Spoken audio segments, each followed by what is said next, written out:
Well, if you've been following the latest developments between Fox News and Dominion voting systems, you would know that perhaps the outcome that some people were expecting came a lot quicker than others were expecting. A lot of people were expecting it to go to a full trial with people like Sean Hannity and Tucker Carlson potentially having to testify and give their perspectives and accounts as to what happened. A lot of people also expecting potentially that, Fox News anchors might have had to go on television on their airwaves and actually apologize for what happened. That is not going to be the case. But joining me now is Brian Entin. He's the senior national correspondent at NewsNation. Brian, thanks so much for making the time.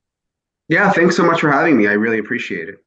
Of course. So let's just start out. I think one of the interesting things here is a lot of Americans tend to get their news from Aidan McLaughlin told me recently. He used the analogy of like the big three, of course, Fox News, CNN, and MSNBC. But I think a lot of people are turning to alternative media as well. It looks like News Nation that is relatively new, but still has, the likes of people like Chris Cuomo and Ashley Banfield, Elizabeth Vargas, Dan Abrams, a lot of quite notable primetime anchors on your network, people who have a long history in cable news as well. What do you think this Fox News Dominion voting trial means for alternative media like an outlet like News Nation, for example? Do you think it might rise and give an outlet like News Nation some new opportunities? I think so, maybe a little. I mean, people who are big Fox News fans and have watched Fox News forever, I think are gonna stick with Fox News. They like the host, they like what they get there. Same with MSNBC. CNN is sort of changing a little bit.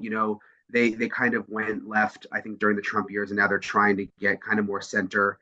Um, but yeah, I mean, that's the cool thing about News Nation. That's why I took the job there. Like, I believe in the mission of just trying to go back to old school news. And if you're going to do politics, to try to have both sides and give them equal time. If you interview a Democrat, have a Republican on, and that sort of thing. Whereas, if you watch Fox or MSNBC a lot of the time, it's sort of like an echo chamber, sort of just like telling the viewers what they already know or what they want to hear. And a lot of people like that. I think that's sort of the interesting scenario we're in right now. A lot of people, I don't think, because they've gotten so used to that, necessarily always want to hear the other side. But I think that makes for a healthy democracy when people can tune into the news, hear both sides, and then make up their own mind. And I guess how do you ensure, like many people would argue, I'm sure at News Nation, that News Nation is doing, how do you ensure that, both perspectives are balanced and that, the actual facts, the actual evidence perhaps comes before, someone's personal opinion? Yeah, I mean, it's harder than it sounds, especially in today's world. I mean, every day you try to think about how to be fair, and sometimes it can be tricky. But we have a good team. We have folks behind the scenes where their job is just to look for any sort of bias. And they call all of us out. I mean, we all have biases that we don't even realize. And I think part of it is just admitting that too. I mean, like, journalism can be tricky, and not everybody's perfect. And sometimes if we make mistakes, I think that's another important part of it. Admitting if we make a mistake. But I think it's an ongoing thing. And you mentioned News Nation. I mean, we're growing fast. We still don't have as many viewers as you said, the big three. But every month, our numbers tick up, and we're hoping that people are looking for an alternative. And when you look at, you mentioned kind of the honesty aspect of things. I mean, there was text messages that were unveiled of Tucker Carlson, for example, who was talking behind the scenes about how he didn't even like the former president, and yet consistently during the Trump administration and over the course of the January 6th hearings, et cetera, he was still supporting the former president publicly on the airwaves of Fox News.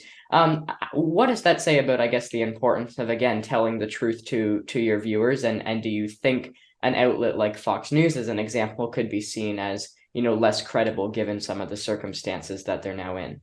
Yeah, I mean, truthfully, I have quite a number of friends that work at Fox, and I think you just have to. This is where it gets tricky because I don't think that everyday Americans realize this, but there are some people on Fox and MSNBC that are more fair than others. If you follow certain reporters on Twitter and you trust them, I think you can trust what they report and what they say. I think some of the hosts at night it's just opinion. I mean, many of them even admit it. They don't really consider that news. I just don't think, like, everyday TV viewers necessarily realize that. It still says Fox News in the corner. So I don't think that they know, okay, well, now that it's this time of night, it's not really news anymore.